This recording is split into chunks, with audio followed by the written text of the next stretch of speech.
Welcome, dear brave soul. You're tuning into Horror Podcast, and I'm truly grateful you're here. Whether you're a long-time listener or just stumbled upon this channel, thank you for joining me for another scary tale. If you enjoy these stories, don't forget to like the video and subscribe. It really helps the channel grow and means more than you know. I'd also love to hear from you in the comments.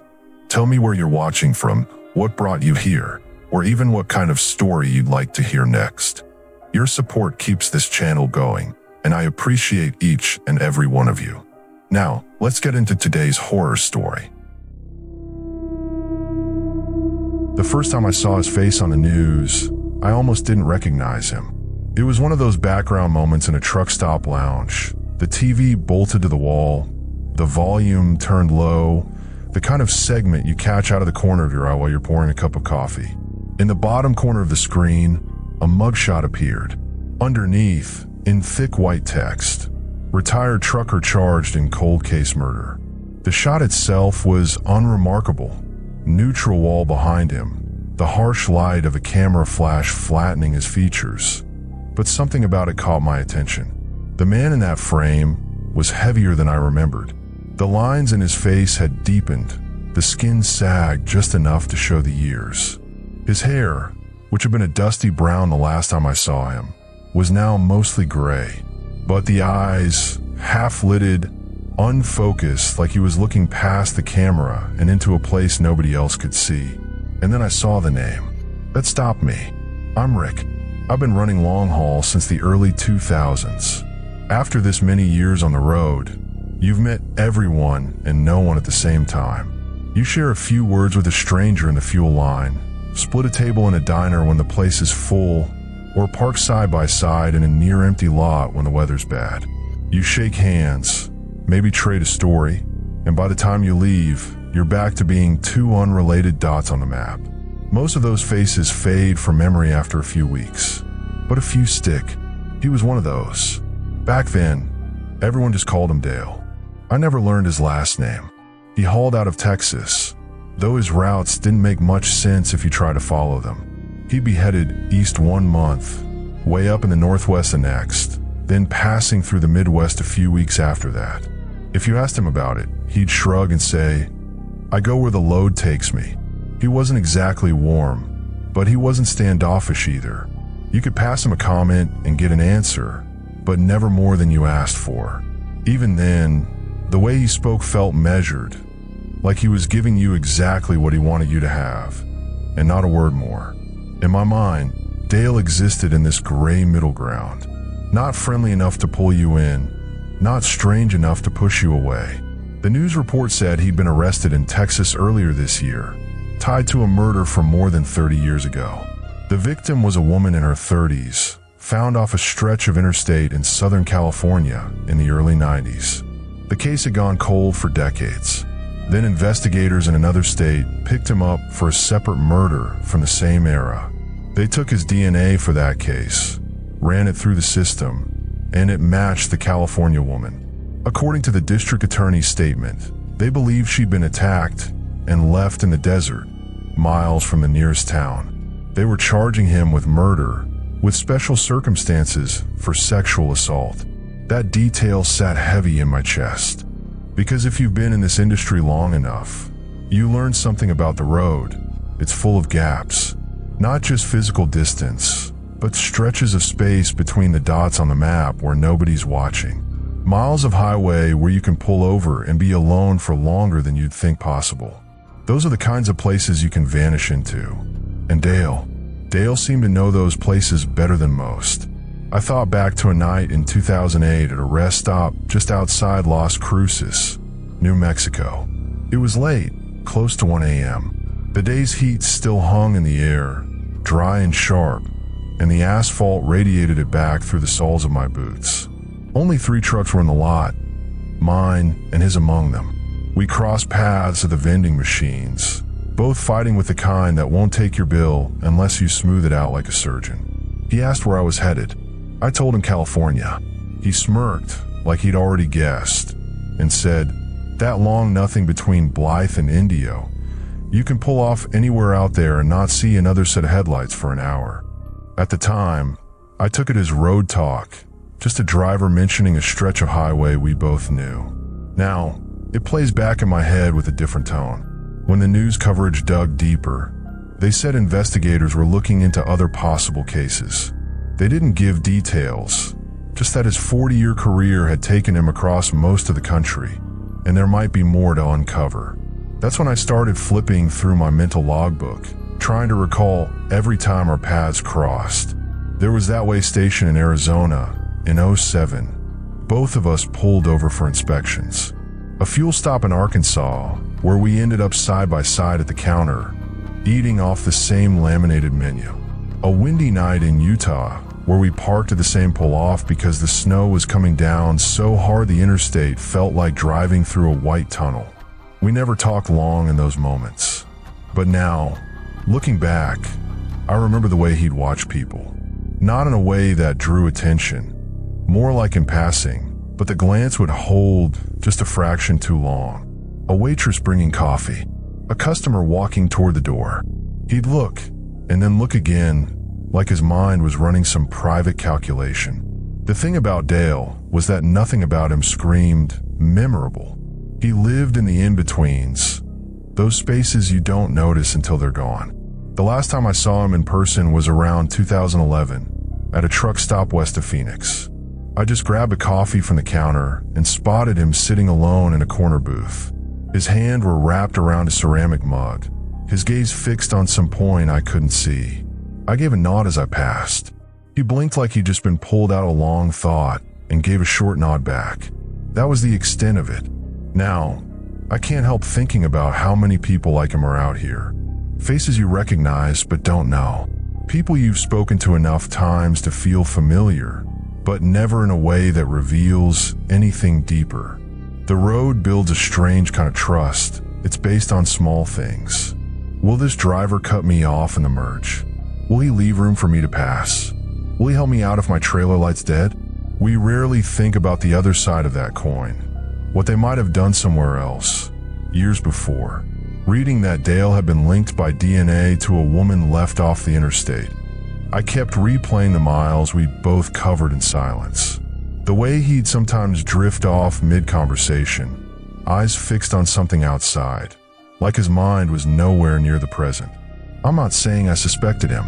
I didn't. But now, when I find myself parked alone at the edge of a rural lot, with the lights off and the highway humming faint in the distance, I think about how that same darkness was once used by people like him for things nobody saw. I used to park in the back rows, tucked away from the noise, hidden from the glare of the lights. Now, I stay closer to the activity, near the fuel islands, under the lamps. Not because I'm afraid, but because I've learned the hard truth that the quiet places, the ones that feel safest, can also be the most dangerous. The road has room for all kinds, and you don't get to choose who's sharing it with you. Some people fade into the background until they decide not to, and by the time you notice, it's already too late to wonder what you might have missed.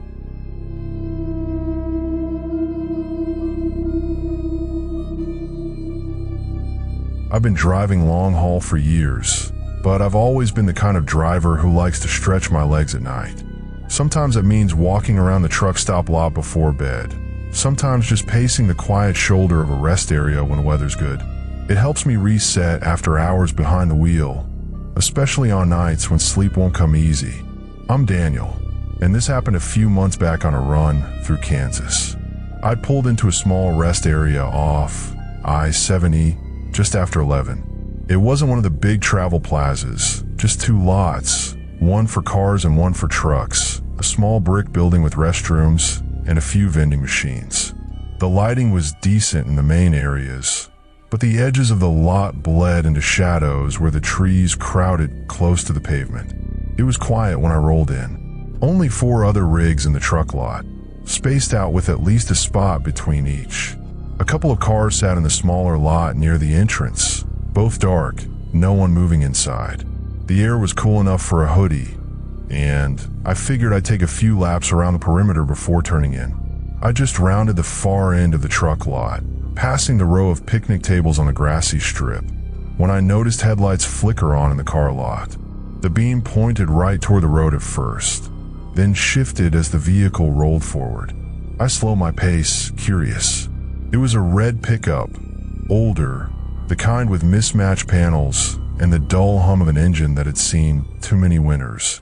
At first, I thought maybe someone was just leaving, but instead of heading toward the exit, the truck began creeping in a loose loop around the car lot. As I reached the walkway that cut across to the building, the truck stopped near the first driveway, connecting the car lot to the main road. The driver didn't pull out. The truck just sat there idling, pointed toward where I was walking. I kept moving, telling myself it was nothing. Maybe he was waiting on someone inside. Still, I noticed movement in the cab as I got closer, shapes shifting, the faint glint of a face in the passenger seat. When I was close enough to make out details, I counted 4 people inside, all men. The driver was staring straight ahead, hands loose on the wheel. I gave a short wave, motioning for him to go ahead and pull out before I crossed in front. He didn't. Without looking at me, he made a little gesture with his fingers for me to pass. In the back seat, one of the passengers turned his head fully toward me, his expression flat but intent, the kind of look you feel more than you see. I crossed in front of the truck. No rev of the engine, no horn, no words, just silence and the steady hum of their idle. I walked toward the far end of the lot, trying not to glance over my shoulder. By the time I looped back toward my rig, the red truck was gone. I shrugged it off, chalking it up to something that felt odd in the moment, but would fade into the noise of the night. I climbed into my cab, locked the doors, and settled into the driver's seat with my phone. 5 minutes later, I saw the glow of headlights sweeping across my mirrors. The same red pickup was rolling into the truck lot. I knew it was them before the cab even cleared the building. To get from the car lot to where I was now, they would have had to circle back to the highway, loop around, and re-enter. It wasn't a short trip, and the speed it would take to do it, that quickly made no sense for a casual pass-through. They drove past slowly, crawling down the row I was parked in. The driver didn't turn his head, but the others did, 3 pairs of eyes tracking me through the glass. I kept my expression neutral, like I wasn't paying them much mind, but inside, my pulse was tightening. The pickup reached the end of the row, paused for a few seconds, then turned back toward the car lot and disappeared. I waited another couple of minutes before killing my cab light and lying back on the bunk. I thought that would be it. Maybe 10 minutes passed.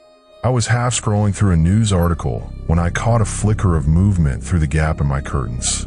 Headlights again, low to the ground, moving slower than anything should in a lot that size. I didn't need to see the color to know. This time, I stayed low, shifting enough to get a better angle through the corner of the curtain. The red truck was easing down the opposite row, their headlights casting long shadows over the parked rigs. As they drew even with my trailer, I heard the faint squeal of brakes. The sound stopped right outside my cab. I held still. After what felt like a long minute, the truck rolled forward again, disappearing around the end of the row. I didn't see them come back into view. I sat there debating my next move. I could fire up the engine and leave, but the thought of pulling onto a dark interstate with them behind me didn't feel much better.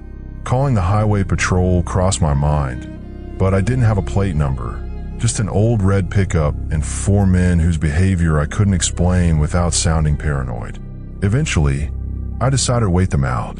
I turned off every light inside, stayed quiet, and kept watch. It was close to midnight when I finally saw taillights slipping out of the rest area entrance. I waited another 10 minutes before allowing myself to relax. When I finally shut my eyes, I didn't fall asleep so much as drift in and out, one ear tuned to any sound of an engine outside. In the morning, I asked the driver who'd been parked a few spots down if he'd noticed anything unusual. He just shook his head. "Slept like a rock," he said. I didn't tell him the whole thing. Part of me still wondered if I'd overreacted, if the truck was just killing time and I'd let my mind run too far ahead. But the other part of me kept replaying the way they'd come back, the way they'd slowed near my cab, the silence that seemed heavier than any noise could have been. I've stopped doing those late night walks since then. Now, when I pull into a rest area that's too quiet, I stay in the cab. If I need to move around, I keep it inside the lit areas or not at all. I don't know what those men wanted. Maybe nothing. Maybe something they decided against. All I know is, whatever they were looking for that night, I'm glad they didn't find it in me.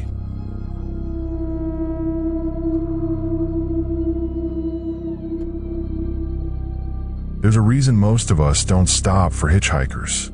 Not that we're heartless, maybe just cautious, maybe just tired. Most days on the road, you're too deep in your own head to take on someone else's trouble. You got a schedule, a rig that's acting up, a dispatcher blowing up your phone, a load that's already late. And then there's the other thing, the thing no one says out loud. People can be weird as hell. And weird isn't what you want when you're running solo through the middle of Wyoming in December. I've been driving long haul a little under 4 years. Name's Cole. Started after I got laid off from a steel plant in Pittsburgh. Did a few other gigs, then figured I might as well get paid to see the country. Some days I liked it. Others, it felt like a long stretch of forgetting what day it was. That night I'd pulled off I-80 near Rollins to fuel up and grab something hot. Wind was cutting sharp through the truck stop lot, sky dark and heavy like it was saving something up. Inside, the little diner was nearly empty. Just a couple road-worn regulars and one cook moving slow behind the counter. Smelled like bacon grease and fryer oil. Familiar, comforting even. I slid into a booth near the back and ordered a cheeseburger and coffee from a waitress who looked like she'd been on her feet too long. I didn't think much of the guy sitting at the counter until I noticed he wasn't eating. Just sitting, sipping water, and watching. Not staring exactly, but not staring either. His coat was thin, like one of those bargain bin puffers you buy when you're broke and cold. No gloves, no hat. He kept scanning the place like he was waiting for someone, or maybe casing the joint. When he turned his head just a little and met my eyes, I looked away and focused on my fries. He gave me a weird feeling, the kind that settles low in your stomach and makes your food taste flat. I was finishing up when he slid into the booth across from me, uninvited. "You headed west?" he asked. I blinked. "Yeah. What?" "I was wondering if I could ride with you. Just to Rock Springs." He had a soft voice, no clear accent. Polite but off somehow, like the words were rehearsed. His eyes never really landed on me, always just around me. "Look, man, I'm not supposed to pick anyone up. Company rules." He nodded once, slow. "I get it. I just haven't had much luck today. A lot of folks stopping in, not a lot willing to help." I didn't say anything, just sipped what was left of my coffee, already lukewarm. "I'm not trouble," he said. "Just trying to get home. That's all." I was about to repeat myself when the waitress came back with my check.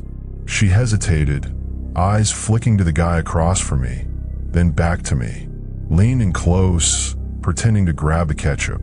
"If you can take him," she whispered, "do it. He's been here 6 hours. Made the cook nervous. I'll comp your meal." I shouldn't have agreed.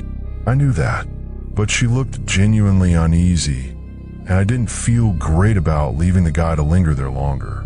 I've made worse decisions for smaller reasons. "Fine," I said. "Grab your stuff." He didn't have any. Just followed me out to the truck with his hands in his pockets, boots crunching quietly in the snow. Inside the cab, he settled into the passenger seat like he'd done it 100 times. I threw the rig into gear and rolled back onto the interstate.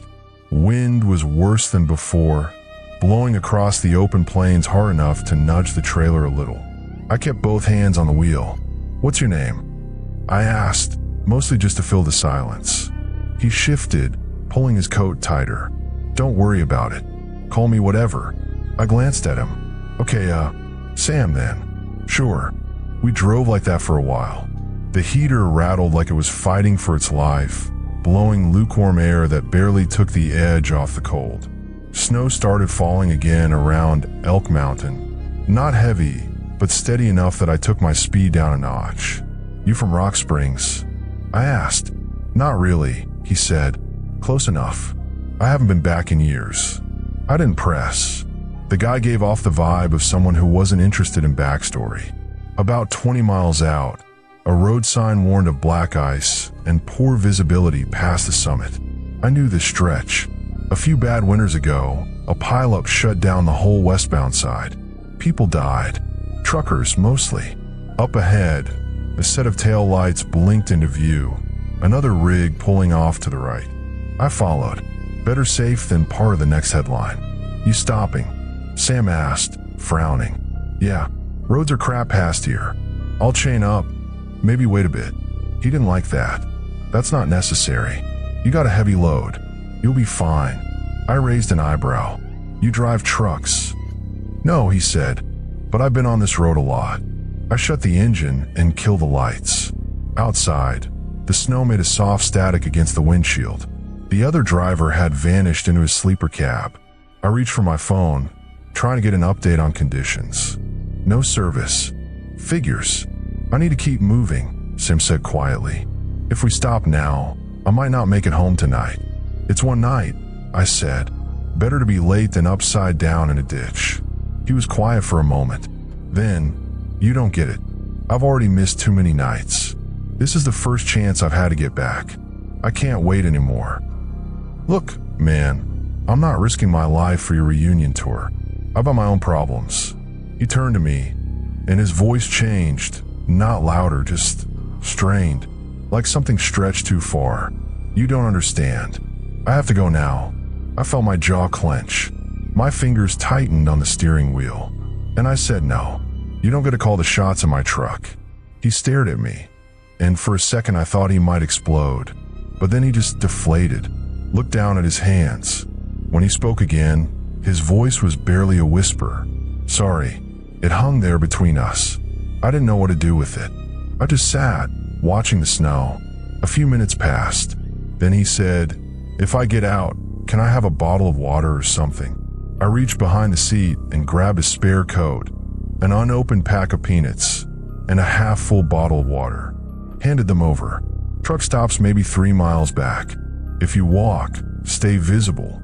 That road's slick." He nodded, opened the door. Cold air rushed in like a slap. He climbed down slow, like he was sore or tired. Before I could say anything else, he shut the door and started walking.